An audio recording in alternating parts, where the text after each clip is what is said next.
This is the video going over the lecture slides on elasticity, Chapter 6, Part 1. In this first part, we're going to talk about price elasticity of demand. Conceptually, what is it measuring without any quantification of it, without any calculations. In Part 2, we'll actually do the quantifications of this in measuring price elasticity of demand, as well as talking about some other elasticities, including price elasticity of supply, income elasticity of demand, and cross-price elasticity of demand.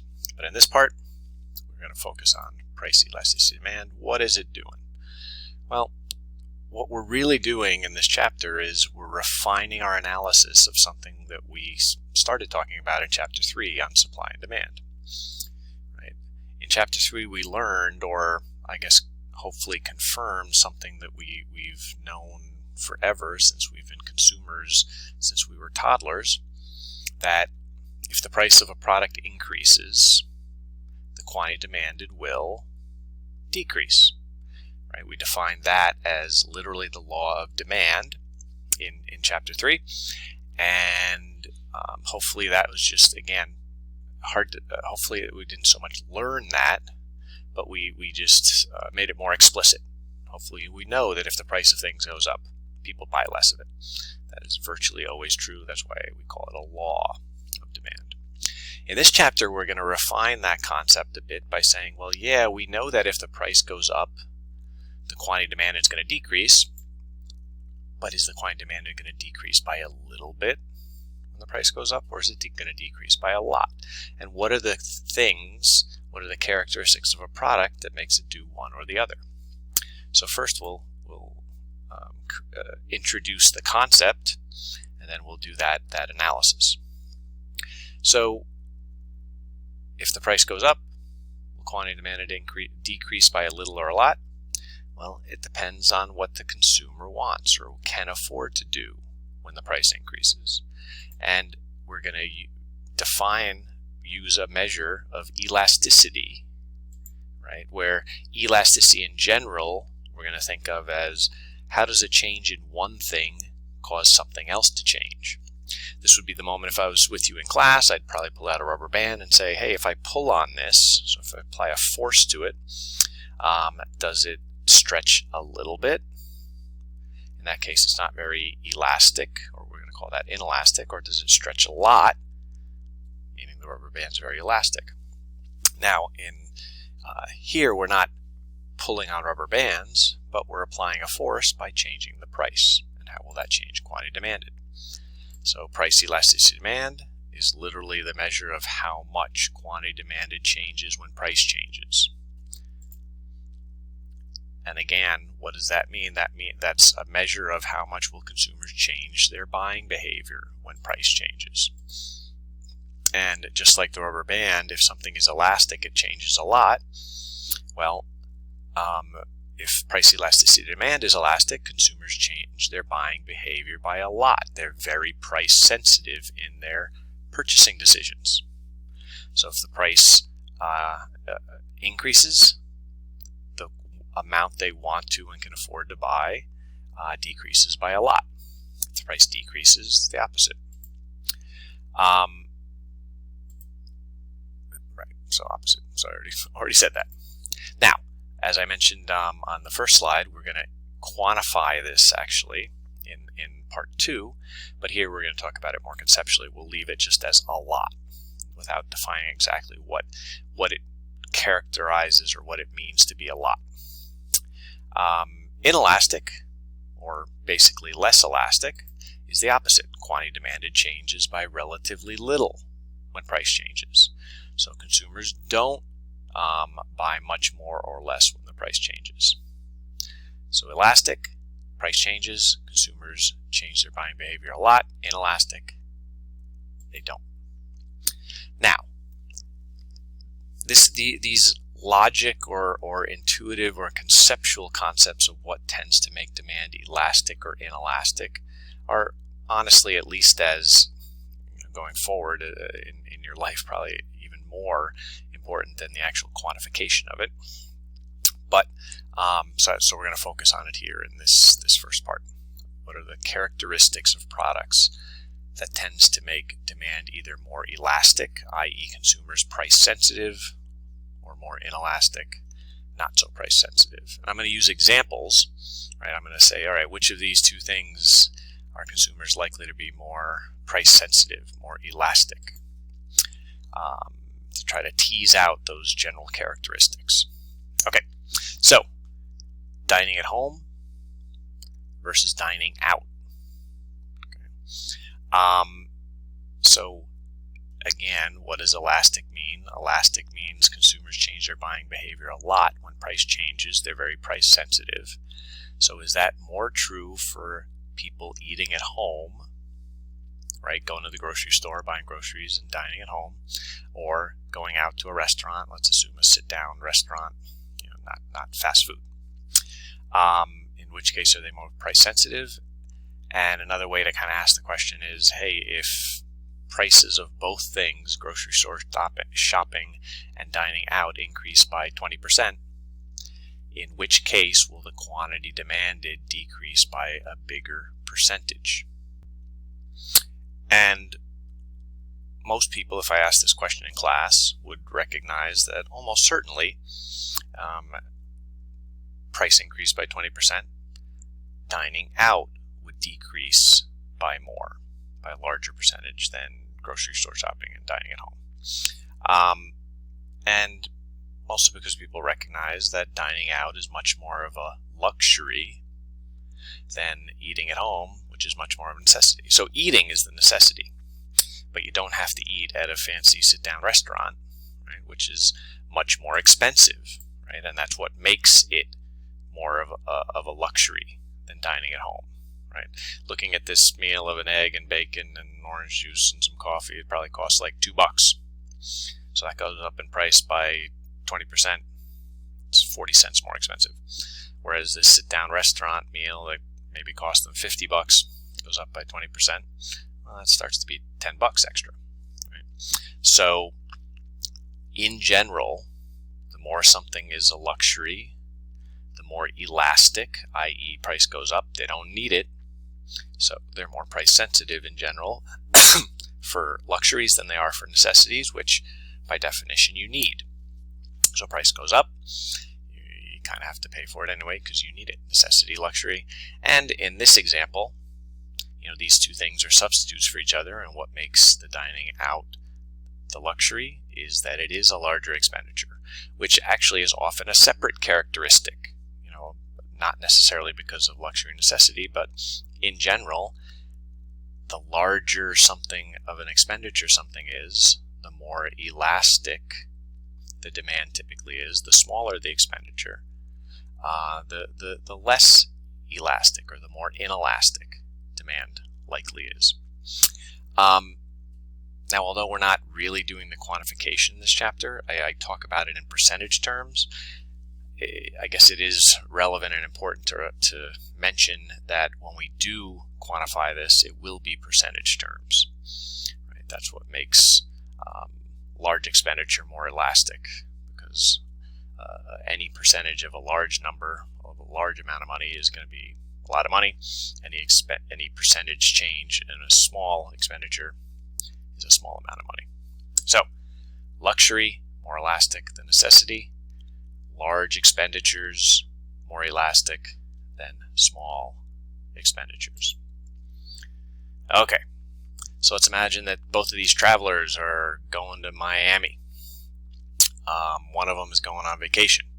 The other's going for business to do some consulting. In which case is demand for that air travel likely more elastic? In which case is the consumer likely more price sensitive? Well, this is pretty much a similar example as the last one as far as the luxury necessity. And for the vacation traveler, typically much more of a luxury than that trip is for the business traveler. Now, this is different than luxury necessity in terms of food, where it's literally a necessity to live. This is maybe better defined as larger opportunity cost, right? Maybe necessity for the survival of the business, but nonetheless, Same concept. More of a luxury for the vacation traveler, more of a necessity for the business traveler.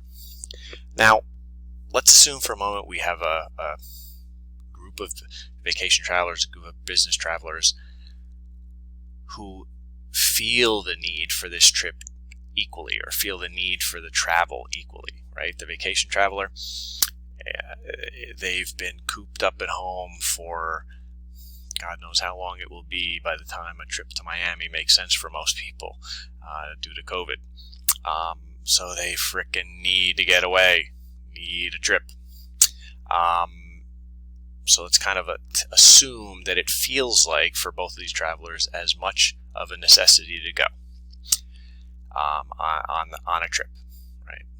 I'm going to suggest that even in that example, it's likely that the vacation travel from New York to Miami, that flight is more elastic for the vacation traveler than the business traveler, even ignoring this necessity luxury example. And why would that be the case? Well, it's options, availability of substitutes. So if the business traveler is going to Miami to see the client, their choices aren't to go somewhere else. In this world of increasing Zoom and virtual meetings, I guess there is the substitute, and the growing recognition that maybe it's not that bad of a substitute sometimes, of having a virtual meetings as opposed to face-to-face physical meetings. So maybe there are more substitutes becoming available for the business traveler, but assuming that they do need to be there, right? It's some kind of physical activity that they have to do in person. Well, they can't choose to go somewhere else. They have to go to Miami where their client is. Whereas the vacation traveler, yeah, they frickin' need a vacation, but unless they're visiting family or something, they don't need to go to Miami, right? If the flights to Miami get really expensive, then maybe they go to the Caribbean, or maybe they go to California, or maybe they go to Hawaii, or maybe they go to Spain, or maybe they drive to the Jersey Shore. Maybe they don't fly anywhere at all, right? They have many more substitutes generally available. So these two characteristics are probably the most prominent, probably the ones that are most relevant in determining or trying to analyze whether something is likely price elastic for the consumer or price inelastic for the consumer. Luxuries with things with a lot of substitutes, more elastic. Necessities, things with fewer substitutes, more inelastic. Okay. Same question. In which case, and this is one that trips up students a lot, so pay a lot of attention here. So which of the following markets tends to be more elastic? In which case do consumers tend to be more price sensitive? Now, before I even get into this, I need to really highlight that a market can be defined either very specifically or often called very narrowly, not including many things, so most things are outside of the market, or very broadly, which includes a lot of different items. So for example, in this case, carrots is one specific vegetable, one specific food, one specific vegetable. Well, that is a much more narrowly defined market than all vegetables that includes carrots and tomatoes and zucchinis and everything else. Right, everything else pictured there and not pictured there. So when asking which is more price sensitive, the question really becomes, and which is more relevant, is what's changing in price? Are carrots just changing in price, and how will consumers respond to that? Or are all vegetables changing in price? So for example, to be more specific, so prices going up is what we've been looking at here. So if carrots, let's say there's a specific pest that's targeting just the carrot crop and not other vegetables. So carrots, the supply of carrots decreases, supply shifts left, which basically moves us up the demand curve. So prices go up.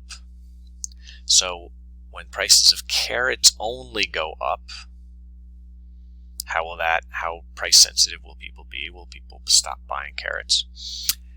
Or, alternatively, let's imagine that there is wide frosts, early frosts throughout the country that kills a lot of the vegetable crops. So basically all vegetables are going up in price.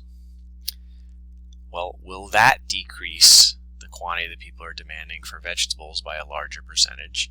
Or will just carrots increasing in price decrease the quantity demanded for carrots by a larger percentage? And this boils down to the same thing here of availability of substitutes. If carrots are the only thing that are going up in price, well, there's more substitutes available. You can buy the other vegetables in that basket. Whereas if all vegetables increase in price, your choices are either pay higher price for one or more of those vegetables, or have a shitty diet, right? So the more specific, the more narrowly defined the market, that's a specific example of the idea of availability of substitutes. There's many substitutes available for carrots, many less substitutes available for all vegetables. And you go a step further, for all food, obviously there's no substitutes available there. Right? So demand will be more elastic for carrots because people can get away from them easier, and less elastic, more inelastic for vegetables, harder to get away from them, and obviously much more inelastic for food because you can't live without it. I'm going to try something new actually. So at this moment I'm going to pause the topic and say, write down, remember for our class discussion that the specific item, the specific vegetable here that was highlighted, or food that was highlighted in this example, was carrots. I'm actually going to ask a question on that to further see who has watched me go over this stuff. All right. So again, availability substitutes. All right. Here's a little bit of a different type of scenario, right? These other examples were comparing two products at the same moment in time, right? And if price goes up, in which case are consumers more price sensitive? Here we're analyzing the same product, but looking at it at different periods of time. And in which case is demand likely more elastic? So there's a thing I talk about, or used to talk a lot about, and probably will again at some point in environmental economics and sometimes here, called peak oil, right? Sometimes at some point the world will stop being able to increase oil production because oil's a finite resource and there's just so much in the ground, and once we use it, we're not going to be able to create more. So at some point the world's going to peak in oil production, so supply is going to start decreasing, and when that happens, unless we've already transitioned to electric cars broadly, etc., price of gas will go up a lot. So let's imagine we hit peak oil very quickly and price of gasoline triples. So will this likely reduce consumers' quantity demanded more in the week after this revelation comes up, the week after these prices go up? And by the way, they're never coming back down again, right? So prices triple and stay high going forward. So is demand going to be more elastic the week after they go up? Right? Are they going to decrease the quantity of gas they buy more in the week after this happens?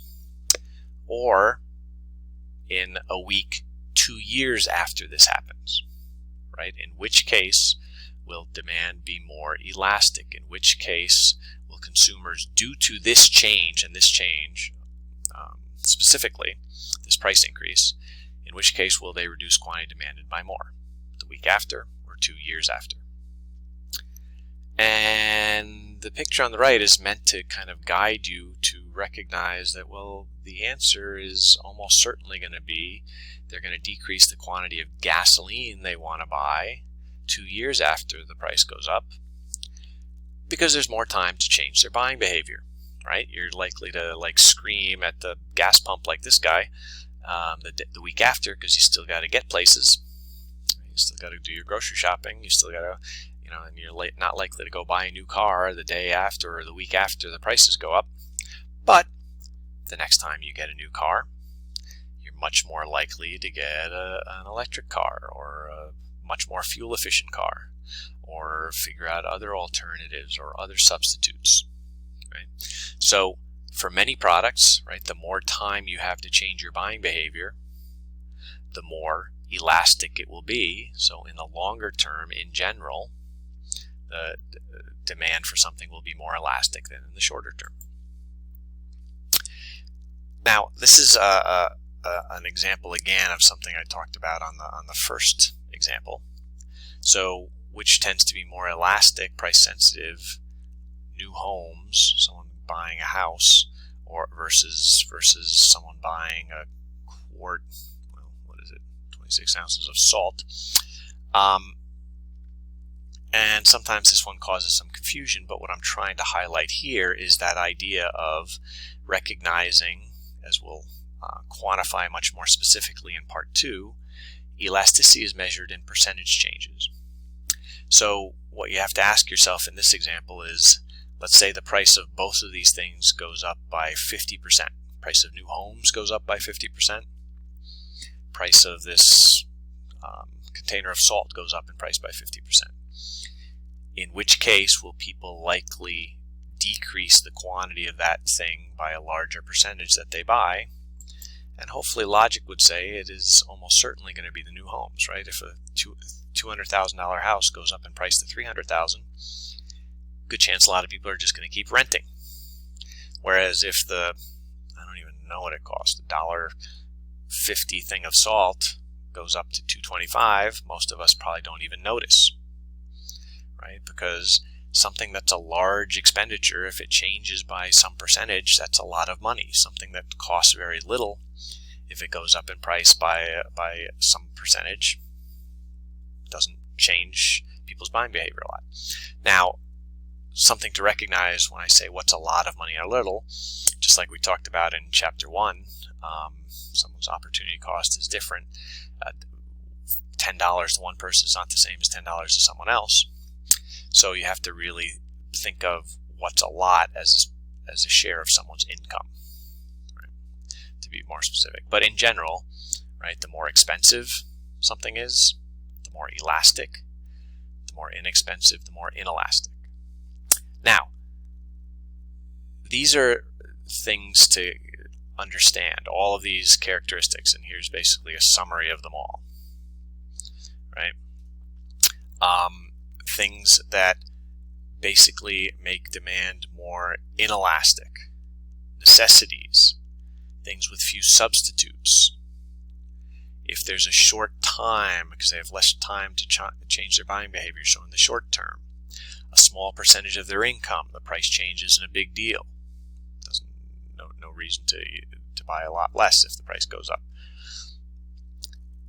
Elastic, something that's a luxury. Something with many substitutes, because the price goes up, you can buy something else. In the long term, because you can find more substitutes, more time to change your buying behavior. Large percentage of income, or large amount of money.